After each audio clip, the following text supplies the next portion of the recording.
Good evening. Commitment shows up in your life through action. You can tell people who are committed and those people who don't feel worthy. The people that are committed are busy doing it. The people that don't feel worthy are like a guy I talked to last night who told me, hey, I sure like to do what you're doing. However, I just don't want the responsibility. The company I work for, they're taking good care of me. I say, let me tell you something. Once you increase your sense of worthiness, you won't even be able to open your mouth saying that somebody is taking care of you. You want to take care of yourself. But see, because he doesn't feel worthy, he's intelligent, 17 years from a major corporation, they've spent thousands of dollars training him. He knows he has the book knowledge. But his attitude is, his vision of himself, his sense of deservingness says, you can't have that. So he will fabricate all kinds of excuses on why he can't have it. Robert Anthony said something. Robert Anthony said that you can only have two things in life, reasons or results. Notice, reasons don't count. I like that. Folks will always point out reasons on why they're not living their dream, on why they're not manifesting their greatness. They will always be able to point those things out, but none of those things count. The only thing that counts are results, and results don't lie, ladies and gentlemen. They tell it all. Judge a tree by the fruit that it bears, not the ones that it might talk about, not the ones that it might wish for or think about or affirm about, but the fruit that it actually bears. So let us look. I think that all of us are committed. But I think that some of us are producing results in our lives that level of commitment brings that we particularly don't like or find distasteful. I don't think that as a participant in life, you cannot be committed. You're either committed to mediocrity or you're committed to greatness.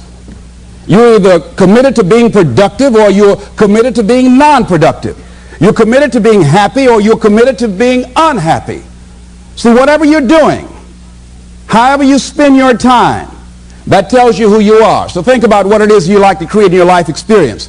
Once I look at how you commit your time, once I do an evaluation on how you spend your time, I can tell you exactly what you're committed to. People that say they have dreams or want to open a business or want to do something differently than what they're now doing, they don't like their jobs, they're unhappy, they're unfulfilled. People who say they want to improve their income level, look at how they spend their time. How they spend their time, the commitment of their time, how they use that will really tell the truth.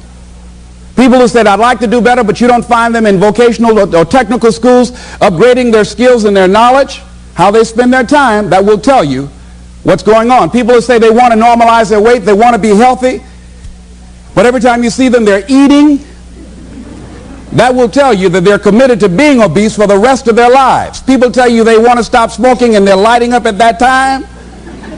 Folk that say, I want to stop drinking, and every time you're in their face, they're reeking with alcohol, that will tell you what's going on. Don't have to listen to what they say, just watch what they do. Commitment shows up in your life in what you do. On the other hand, you can make the commitment to your life that you don't like the results that you have and that you're going to do something about it. See, that power is available to all of us. People who look at life and decide, I want something different for myself. Carol Hatfield. Carol, who lives in Detroit, single mother, decided that she wanted to go into her own business, did not have enough money to do it. She wanted to have a health food store. She sold her car and used the money to start in a little storefront, a little hole in the wall. She rode to work on a bicycle. And then when she got enough money, she bought a motor scooter and did that for a long time. She is now a very successful person. She now has 3 health food stores. She said it was hard. It's a struggle, Les. She said, but I did it. She said, I made the commitment to do it, and I did it. Why is it that people are frightened by commitment? Because when you say the word commitment, that intimidates a lot of people. Why? Because it means you have to deliver. See, most people, you ask them, hey, look here, I'd like for you to do this. They'll say, I'll try. I'll try means that is my escape clause. When I don't come through, it's really a polite no. I don't have the courage to tell you no, so I'll tell you I'll try. Hey, look here, I need you to come to this meeting. I'll try. I say, what do you mean? You're going to lean toward the meeting? Try and sit down. You either do or you don't. Try and take this pencil out of my hand. You either do or you don't. There's no such thing as try. So most people like to use that language. They don't want to commit themselves because commitment means, among many things, no excuse is acceptable. That's what it means. No excuse. That if you decided that you're going to do this, if it becomes hard, then do it hard. If it's difficult, so what? If it's inconvenient, so what? See, a lot of people made a commitment to come here tonight, but they looked outside and said, it's raining. The temperature dropped. It's cold outside. And they decide to give up on their commitment. And that's how people do about their dreams. They don't honor their commitment to themselves. Let me tell you what happens when you don't keep your commitment. Number one, it begins to deplete your self-esteem and it erodes your self-image. It weakens your faith in yourself. You don't feel good when you don't keep your commitments. The other thing is that you begin to develop weak relationships with people. People begin to realize they can't depend upon you. They can't rely on you because you won't keep your word. You've established that kind of reputation. Just think, what would your life be like if you decided to keep your commitments? What will all of our lives be like if we decided to keep our commitments? That we decided to do the things that we said that we were going to do.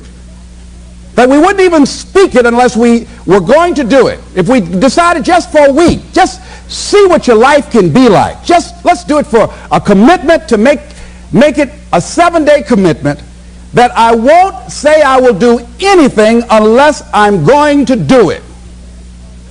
And find out what your life will be like. Let me tell you what, if you follow it through, if you keep your commitment to the commitment, at the end of the 7 days you'll feel strong and powerful. Because by honoring your commitment, each time that you do, that empowers you. Whatever discipline that is required. Whatever it is that you must do. So I'm suggesting, number one, commit yourself to live in the present. I saw the movie, The Dead Poets Society, Robin Williams, and they had a line in there, seize the moment. Many of us are not able to move forward and develop and manifest our greatness because we spend so much time looking back or worrying about the future. Seize the moment. See, you cannot go into the future and manifest your greatness when you have various things in your life that's blocking you. Let's look at how we can begin to keep our commitments. Remembering what Dr. Robert Anthony said about results. When you keep your commitments, you're able to produce some different kinds of results in your life. So how can we keep our commitments? And do we keep all commitments? No, we don't. You will not be at 100%. However, you will have a greater percentage rate of maintaining your commitments to yourself, whatever those things might be. If it's going into business, if it's changing a habit that you know that works against you, if it's overcoming self-destructive behavior, if it's retraining your thinking, if it's reinventing yourself, if it's trying to begin to design your relationship differently, all of us have the possibility, by focusing and really harnessing our attention and concentrating on it, we really have available to us the power to honor our commitments in those particular areas. So number one, make it priority. See, no one would go get on an airplane if you thought your chances of getting there to your destination were as good as your luggage. Am I correct? See, and I say the reason that you will reach your destination more times than your luggage will is because the airline, and I'm glad that they do, has made it a priority to move the human beings from one point to the other safely. Not send you off to Boston or someplace with your luggage. So I'm not really upset when my luggage doesn't show up. I'm glad they delivered me. because they've made me a priority. See, they have made delivering you to your destination important. So if you want to honor your commitment, whatever you decide that you're going to do, make sure you make it important. Make sure it is priority. Keep it before you. The other thing is, whatever that you want to do, whatever you want to begin to create and beginning to manifest your greatness and strengthening your level of commitment, and it's really exercising your will, find something that you want to do on your goal, one action step, but make sure it stretches you, that it challenges you, but it's doable, that you can do it. This year I decided that I was going to exercise. So I started out doing just 10 setups and 10 push-ups. I know I can do that and not get upset about it. I can do that without thinking. So I started out small. Now I'm up to 50, but if I try to do 50 starting out, I wouldn't still be doing it. So I started doing it in manageable segments. Do that. And that strengthens your will. So my commitment now is strengthened and fortified by the activity of actually doing it. So now I can expand and build from there. When I decided to begin to manage my money differently, and I started saving 5% of my money, then I increased it to 10%, then to 15%. So now I have disciplined myself to live off 75% of my income. I took discipline to do that, but I started watching how I was spending my money. I started keeping a log and following myself. So you want to begin to find something that is manageable, that you know that you can do. The next thing, in beginning to keep your commitments to yourself, have some friends that will hold you accountable, that won't let you off the hook, that won't tolerate anything less than the best from you. People that will support you in this new way of being, in this new state of consciousness. The other thing is that important is have a contingency plan. See, many times when you make a commitment to do something, there are some other variables that will happen that you can't control or you perhaps did not think about. So you want to have some other plans going on. You want to become creative. See, most people don't keep their commitments because when something goes wrong, they just stop. They don't have a contingency plan.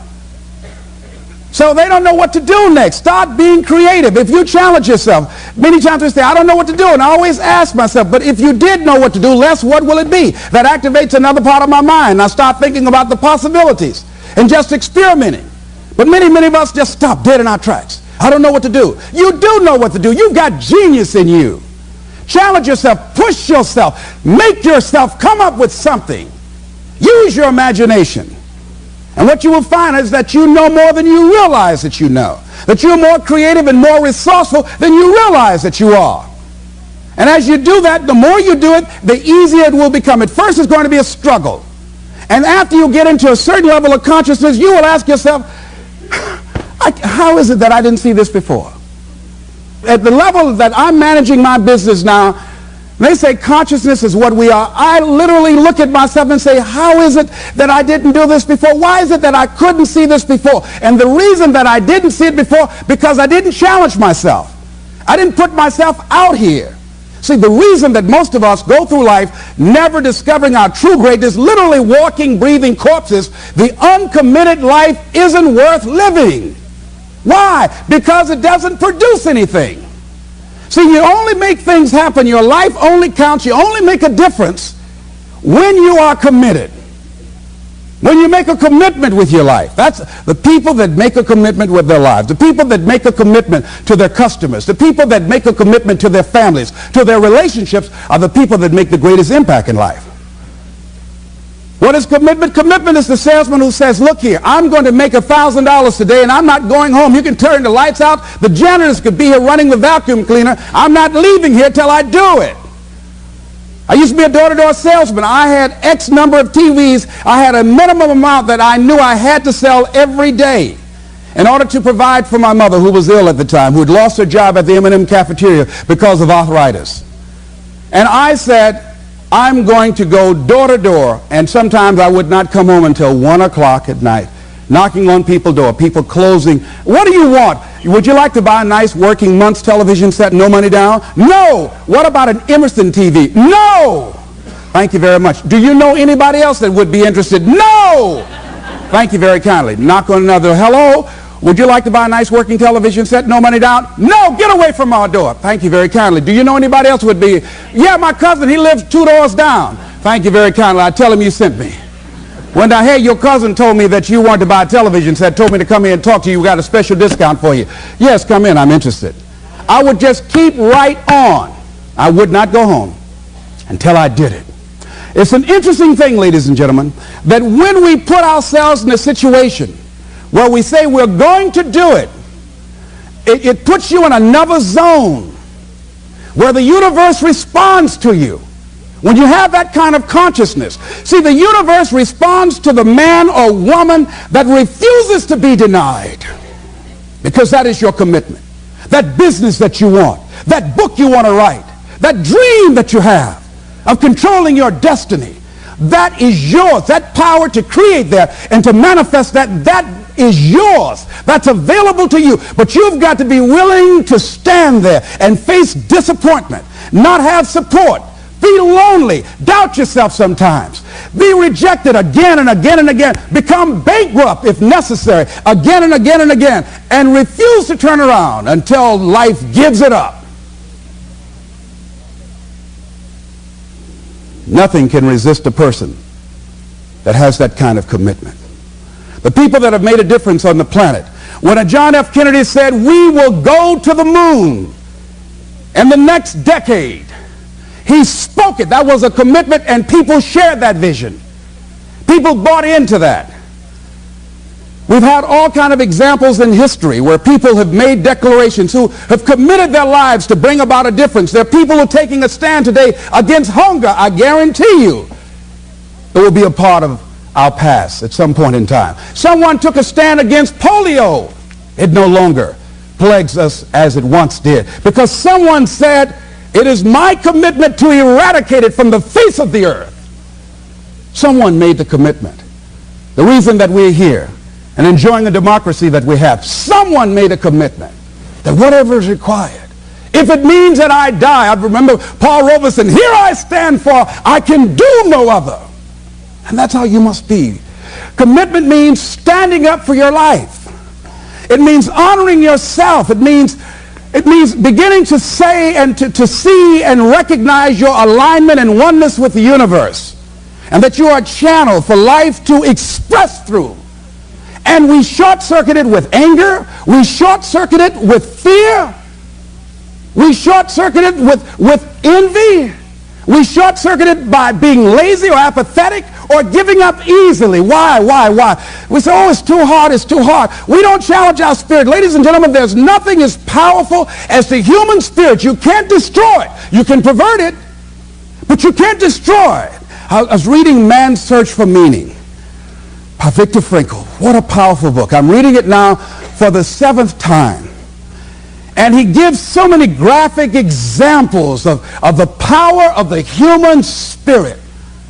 And so what are some of the things that can fortify us and give us the kind of inner strength that will allow us to forward ourselves into the future by manifesting our commitments? Number one, commitment means in some cases going back to school, getting some training, sitting up in classes with people younger than you, putting yourself in a position where you don't know and that is awkward and uncomfortable, but because of your commitment to develop yourself, or to go back to school to get a high school diploma or to get a college degree, that it doesn't matter, feeling dumb and saying, what am I doing here, sitting up in some boring class? Commitment could mean a lot of things. It could mean that you begin to go back. You got to back up sometimes. It means to back up and not give up, to regroup, back up and regroup and come back again, because life has waylaid you, because you got knocked down. I know when I was working on my dream, there were times I lost my house at one point. I lost my car. I was broke. My credit was bad. I was sleeping at different friends' houses on their couch or on the floor. There were times, months, that I slept on the floor of my office and got up early and dressed before my staff got there to give them the impression that I got there early before they did. And we all pretend not to know what we knew, that the boss was staying in the office. So we never talked about it. But I refuse to give up on my dream. And what happened? They say, in the prosperous years, you put it in your pocket. In the lean years, you put it in your heart. It makes me appreciate it even more. Even more. I wouldn't trade it. I wouldn't trade it for anything. The disappointment, the pain that I've gone through by keeping the commitment. Keeping the commitments that you have might mean taking a stand that's unpopular. Something was said one time. When you take a position, it says, cowardice asks the question, is it safe? Politics asks the question, is it popular? But conscience or commitment asks the question, is it right? And see, most people rather operate from the first two. Is it safe for me to take this position? I remember when I was a state legislator, I saw guys and women who believed in legislation very strongly, but because the Speaker of the House said, we won't go with that, they backed down. And they felt bad about it. They wouldn't take the position because they didn't want the Speaker of the House to be angry at them. They wanted to be all right with all of the rest of our colleagues. See, it takes a great deal of strong courage and commitment on your part to step out a line. Henry David Thoreau says, if a man doesn't keep pace with his companions, perhaps he's listening to the beat of a different drummer. Let him dance to the music that he hears, however measured or far apart. When you are committed, you're dancing to the beat of a different drummer. Don't expect people to understand you. Don't expect it to make sense to anybody why you've got to do this, why you have got to go, why you leave. This is a good job. I'm going. They pay you well. I'm going. You just a few years for retirement. I'm going. Why? I don't understand. You don't have to. I'm going for me because I've made a different kind of commitment with my life. This is something I have got to do. Commitment. It means taking a stand. Taking a stand for you. It means delivering. It means coming through. What if you don't keep your commitment, Les? What if you give it everything you have and you come up short? Or if you don't give it everything you have? What if you get weak along the way and you throw in the towel on yourself? You surrender to your emotions. What then? A lot of people become discouraged. They become frustrated, and they say, oh, what the heck? And they go back to doing what they were doing before, saying it doesn't work. Here's what I suggest. Number one, that does happen, so take total responsibility for it. Just own it. Don't make any excuses on why you gave in or why you didn't come through. Just own it and face the flak, whatever it is, and stand up inside yourself. Next thing is, assess the situation. How did you get here? What happened that you broke down, that you had a breakdown and you surrendered? What happened? What was going on? See, when I used to go on a diet, and I no longer do that, I've made a commitment to a healthy lifestyle. I used to eat up until 12 midnight on Sunday. Anything that wasn't moving. And on Monday, I would get up and eat a fruit, light fruit breakfast, and for lunchtime, I would fix some broiled chicken and meticulously peel the skin off and eat the chicken, and then eat the skin.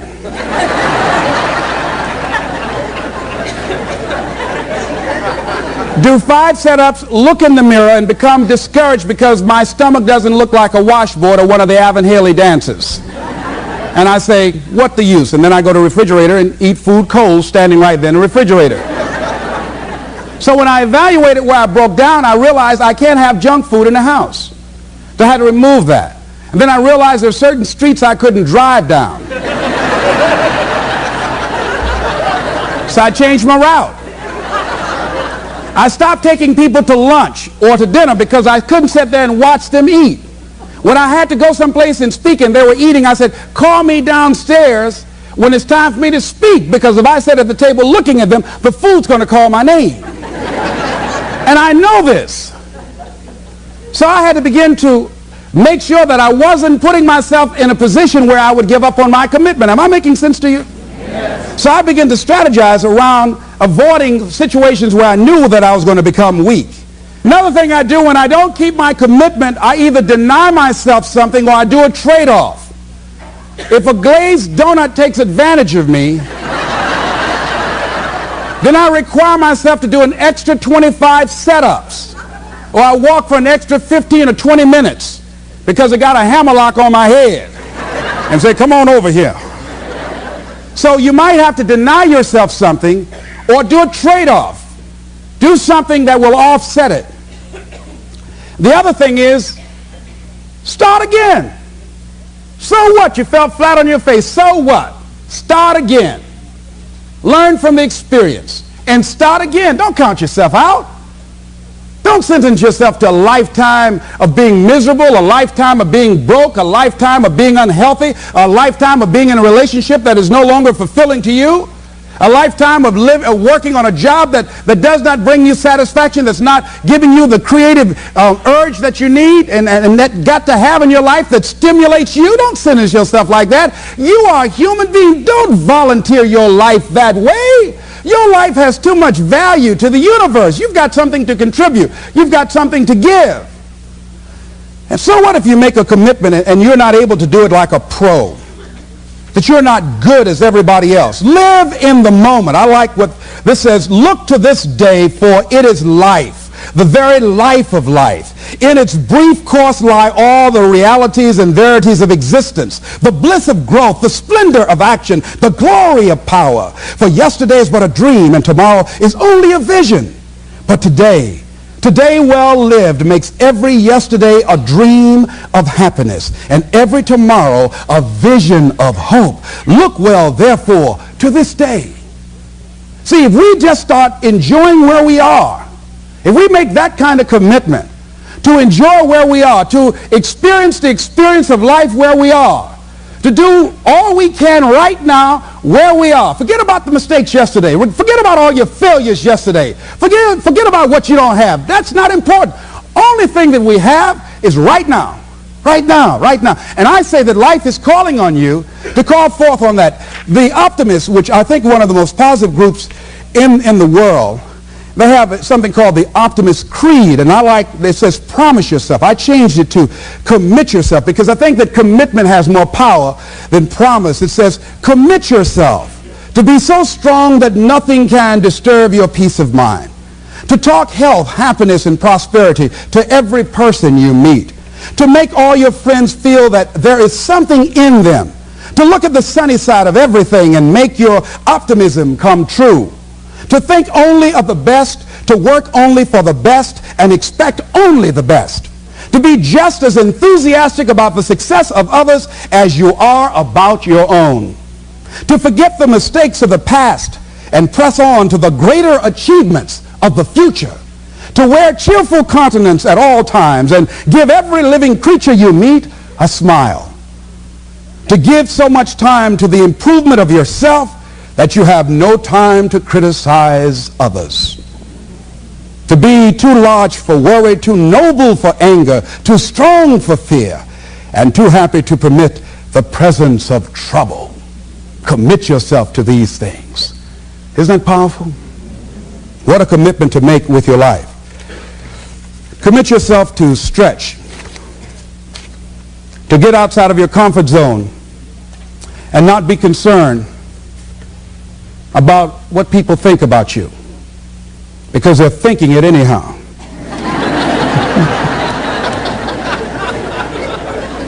Don't worry about what they will say. They're already saying it. So what do you care? Decide that your life has so much meaning to the planet. Decide that you have something to give. That's why you're here. See, you didn't just show up. You brought something here.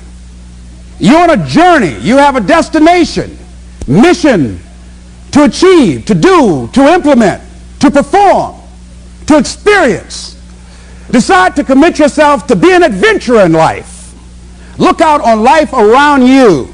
Look within yourself and say, where is it in my life that I need to make a commitment right now. Where is it? That it might be for your health. It might be to be a happier person. It might be to make a difference in your community. It might be that. Where is it? I say that commitment shows up. And the man or woman who has some idea, some dream that they've been nurturing within themselves, and no one believed it. No one saw it for them. That they weren't masters at it. They weren't experts at it. No one would build a statue and ever call their name and recognize them. They never made it to the front page of the newspaper, but they had something that was theirs, something that was their baby, something that they loved and they believed in, and they just did what they could with what God gave them with their dream. Commitment shows up, and people that are willing to give themselves a chance, who look at their lives, look within themselves and say, I know that this just cannot be it for my life. I know that there's something I'm supposed to do. I don't know right now.